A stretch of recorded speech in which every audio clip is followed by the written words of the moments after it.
Disclaimer, பொறுப்பு துறப்பு. நீங்கள் above 26 R 27 ஏஜாக இருந்தால் இந்த பாட்காஸ்ட்டை கேட்காதீங்க அப்படின்லாம் நான் சொல்ல மாட்டேன். நீங்களும் கேட்கலாம். அப்போ எதுக்கிட்டா டிஸ்க்ளைமர் அப்படின்னு கேட்டால், எனக்கு ரொம்ப நாளாக டிஸ்க்ளைமர் போட்டு பேசணும்னு தோணிக்கிட்டே இருந்துச்சு. அதான் டிஸ்க்ளைமர் போட்டேன். ஆக்சுவலி இந்த பாட்காஸ்ட்டில் ஒரு டிஸ்க்ளைமர் இருக்குது. மேபி நீங்கள் அபோவ் 26 ஆர் 27 இருந்தீங்கன்னா கண்டிப்பாக இந்த பாட்காஸ்ட் உங்களுக்கு ஃபுல்லாக இருக்காது. பட் பரவாயில்ல, இருந்து கேளுங்க. நீங்கள் இந்த எபிசோட் கேட்ட அப்புறம் நீங்கள் ஒரு 4 பேருக்கு ஷேர் பண்ணி இந்த பாட்காஸ்ட் கேளுங்க, நல்லா இருக்குது அப்படின்னு நீங்கள் சொல்லுங்கள். அது உங்களுக்கும் ஹெல்ப்ஃபுல்லாக இருக்கும், நீங்கள் சொல்கிறவங்களுக்கும் ஹெல்ப்ஃபுல்லாக இருக்கும், எனக்கும் ரொம்ப ஹெல்ப்ஃபுல்லாக இருக்கும். ஸோ வணக்கம் அண்ட் வெல்கம் டு இது நம்ம என்னப்பா பேசுவோமா podcast with me Abu Hasan. Intro போட்டுடலாமா? சிந்தித்து பேசு, சபையறிந்து பேசு, சமயமறிந்து பேசு, சான்றோர் மதிக்க பேசு, அன்பாக பேசு, அறிவாக பேசு, ஆன்றோர் மதிக்க பேசு, உண்மையை பேசு, ஊருக்காக பேசு, உருப்படியா பேசு, அக்கம் பக்கம் பார்த்து பேசு. ஸ்கூலுக்கு போகிறவங்க, காலேஜ் போகிறவங்க, ஏன் வேலைக்கு போகிறவங்க கிட்ட பேசும்போது கூட நிறைய பேர் சொல்கிற காமன் ஸ்டேட்மெண்ட் என்னென்னா, அவங்க சொன்னாங்க, இவங்க சொன்னாங்க, அதுதான் பண்ணுறேன் அப்படின்னு சொல்லுவாங்க. என்னடா ஒன்றுமே புரியலை அப்படின்னா, இருங்க மிஷின் நிற்கட்டும், அதே மாதிரி தான் இன்னும் நான் ஃபுல்லாக சொல்லி முடிக்கலை. அதாவது ஸ்கூலுக்கு போகிறவங்ககிட்ட உங்களுக்கு பிடிச்சா இந்த குரூப் எடுத்து படிக்கிறீங்க அப்படின்னு கேட்டால், அதெல்லாம் இல்லை, வீட்டில் வந்து ஃபஸ்ட் குரூப் எடுத்தால் தான் நமக்கு வேல்யூ, ஃபஸ்ட் குரூப் எடுத்தால் தான் நம்ம ரெஸ்பெக்ட் பண்ணுவாங்க அப்படின்னு சொன்னாங்க, அதுதான் இந்த குரூப் எடுத்தேன் அப்படின்னு சொல்கிறாங்க. காலேஜுக்கு போகிறவங்க கிட்ட போயிட்டு உங்களுக்கு உண்மையாகவே பிடிச்சி தான் இந்த டிகிரி செலக்ட் பண்ணிங்களா அப்படின்னு கேட்டால் அவங்க என்ன சொல்கிறாங்க, அதெல்லாம் இல்லை, 12th நல்லா மார்க் எடுத்தேன், வீட்டில் ஏன் போயும் ஆர்ட்ஸ் படிக்கணும், இன்ஜினியரிங் படி அப்படின்னு சொன்னாங்க, அதனால தான் இந்த டிகிரி எடுத்தேன் அப்படின்னு சொல்கிறாங்க. இது ஒரு கேஸ். அப்புறம் இன்னொரு கேஸ் என்னென்னா, இந்த நீட் எக்ஸாமுக்கு ப்ரிப்பேர் பண்ணுற கேங்ஸ். எனக்கு தெரிஞ்ச ஒரு ஸ்டோரி இருக்குது, அதை நான் சொல்கிறேன்.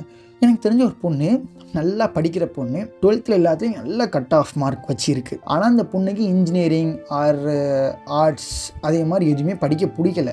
அந்த பொண்ணுக்கு கம்ப்ளீட்டாக கம்ப்யூட்டர் சைட் லேர்ன் பண்ணிக்கணும் அப்படிங்கிற ஒரு ஆசை. பட் அவங்க அம்மா என்ன சொல்கிறாங்க அப்படின்னா, நம்ம பக்கத்து வீட்டு பையன், நம்ம எதிர்த்த வீட்டு பொண்ணு, இவங்க எல்லாருமே நீட் எக்ஸாம் கிளியர் பண்ணிட்டாங்க, இவங்க எல்லாருமே நீட் எக்ஸாம் கிளியர் பண்ணி ஒரு நல்ல எம்பிபிஎஸ் காலேஜை ஜாயின் பண்ணிட்டாங்க, ஸோ நீயும் நீட் எக்ஸாமுக்கு ப்ரிப்பேர் பண்ணு அப்படின்னு சொல்லிடுறாங்க. சரி, ஓகே. அந்த பொண்ணு என்ன பண்ணுது, அம்மா சொல்லிட்டாங்களே அப்படின்னு அவங்க அம்மாக்காக நீட் எக்ஸாம் 1 இயர் ஃபுல்லாக உட்காந்து ப்ரிப்பேர் பண்ணுறாங்க. அண்ட் லக்கிலி அந்த பொண்ணால் ஃபஸ்ட் அட்டெம்ப்டில் கிளியர் பண்ண முடியலை. சரி, ஓகே, நான் நினச்சேன், சரி ஓகே 1 இயர் போயிடுச்சு, விட்டுருவாங்க அப்படின்னு நினச்சேன். பட் இல்லை, மறுபடியும் அந்த பொண்ணு செகண்ட் அட்டெம்ப்ட்டு கிளியர் பண்ணுறாங்க. அதாவது செகண்ட் இயரும் நீட்டுக்கு மட்டும் இருந்து அந்த பொண்ணு ப்ரிப்பேர் பண்ணுறாங்க. மறுபடியும் அன்லக்கிலி அந்த பொண்ணால் கிளியர் பண்ண முடியல. பட் அந்த இடத்துல அந்த பொண்ணு எக்ஸாஸ்ட் ஆகி விடிச்சிட்டாங்க. நேராக அவங்க அம்மா அப்பா கிட்ட போகிறாங்க, எனக்கு டாக்டர் படிக்க பிடிக்கல, நான் உங்களுக்காக மட்டும்தான் 2 இயர்ஸ் இருந்து ப்ரிப்பேர் பண்ணேன், பட் எனக்கு அது வரலை, எனக்கு அது சூட்டும் ஆகலை அப்படின்னு சொல்லிட்டாங்க. ஸோ இந்த மாதிரி ஜாபில் இருக்கிறவங்க, ஒர்க் போகிறவங்க கிட்டலாம் உங்களுக்கு பிடிச்சி தான் இந்த ஃபீல்டில் ஜாப் சூஸ் பண்ணிங்களா அப்படின்னு கேட்டால், அதெல்லாம் இல்லை, இந்த ஃபீல்டில் நல்லா ஏர்னிங்ஸ் வரும்னு சொன்னாங்க, அதுதான் வந்தேன் அப்படின்னு சொல்கிறாங்க. So it's completely fine. வேலைக்கு எதுக்கு போகிறோம், நல்லா சம்பாதிக்க தான் போகிறோம், நல்ல ஏர்னிங்ஸ் வர்ற இடத்துக்கு தான் வேலைக்கு போகணும். பட் இப்போ நீங்கள் நல்ல ஏர்னிங்ஸ்க்காக போகிறீங்க அப்படின்னா அந்த ஜாபை உங்களுக்கு பிடிச்ச ஜாபாக நீங்கள் கன்வெர்ட் பண்ணிக்கோங்க. இல்லை, உங்களுக்கு பிடிச்ச ஜாபில் கூட நீங்கள் போக போக போக போக நல்ல ஏர்னிங்ஸ் கண்டிப்பாக பார்க்கலாம். இப்போ மந்த்லி 1 டே சேலரி டே, அந்த 1 டேயை நினச்சி ரிமைனிங் இருக்க 29 டேஸ் ஸ்பெண்ட் பண்ண முடியுமா? ஐநோ காசு ரொம்ப முக்கியம், இல்லை நான் இங்கே சொல்லவே இல்லை. பட் நல்ல ஏர்னிங்ஸாக தான் இந்த ஜாப் போகிறீங்க அப்படின்னா அதை உங்களுக்கு பிடிச்ச மாதிரி ஆர்எல்ஸ் உங்கள் இன்ட்ரெஸ்ட்டோட மேட்ச் ஆகிற மாதிரி பார்த்துக்கோங்க. அப்போ தான் நீங்கள் அந்த பொண்ணு மாதிரி எக்ஸாஸ்ட் ஆகி வெடிக்காமல் இருப்பீங்க.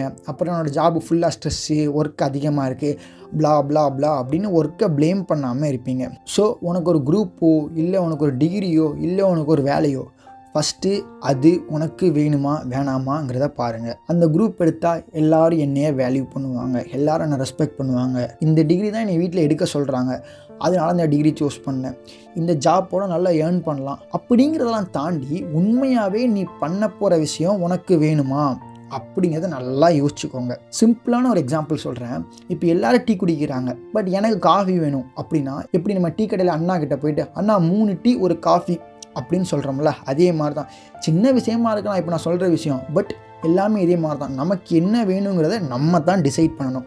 சின்ன விஷயமோ இல்லை பெரிய விஷயமோ எதுவாக வேணுமோ இருக்கட்டும், உனக்கு என்ன வேணுமோ அதை மட்டும் எடுத்துக்கோங்க. நம்ம டீ குடிச்சா தான் அவங்க நம்மளை வேல்யூ பண்ணுவாங்க, இல்லைன்னா அவங்கள நம்மளை மதிக்க மாட்டாங்க அப்படின்னா வேணாங்கிறேன், அவங்க நம்மளை மதிக்க வேணாங்கிறேன். ஒரு திங்ஸ் ஆர் ஒரு ஆப்ஜெக்டை வச்சுருந்தா தான் வேல்யூ அப்படின்னா அப்படிப்பட்ட வேல்யூ, அப்படிப்பட்ட ரெஸ்பெக்டே வேணாம். நம்ம எந்த விஷயம் செஞ்சாலும், இல்லை எந்த விஷயம் செஞ்சுக்கிட்டு இருந்தாலும், எந்த விஷயம் செய்யறதுக்கு ஸ்டார்ட் பண்ணாலும் நிஜமாகவே இது நமக்கு வேணுமான்னு பார்க்கணும்.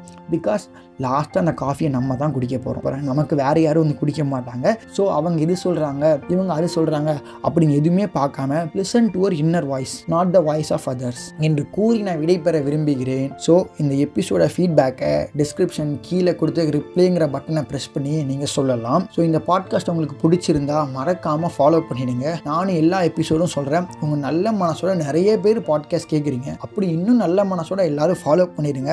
சூப்பரே. அப்புறம் நான் போடுற எபிசோட் எல்லாமே சீக்கிரமே கேட்டு சில் பண்ண பெல் ஐக்கானை கிளிக் பண்ணிடுங்க. நம்ம பாட்காஸ்ட் இப்போ Amazon music, Google podcast, Jio Saavn அப்படிங்கிற பலதரப்பட்ட பிளாட்ஃபார்மில் வருது. பலதரப்பட்ட பிளாட்ஃபார்ம் நல்லா இருக்குது, அங்கேயும் நீங்கள் கேட்கலாம்.